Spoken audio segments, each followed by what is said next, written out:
Ez bêkesa miyan şewanê tariyandı. Hewrîsyayê verî çimanê me ra bêrînî. Serî sarê me ra mij û duman gêrenî. Tu li tu kewtî mi dima, mi raneverdenî.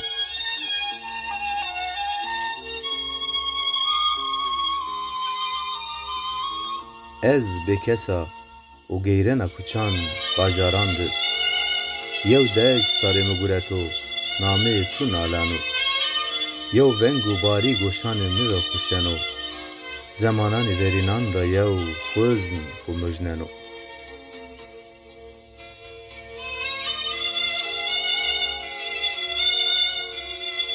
Ez bêkesa miyanê însanan û sixletendı.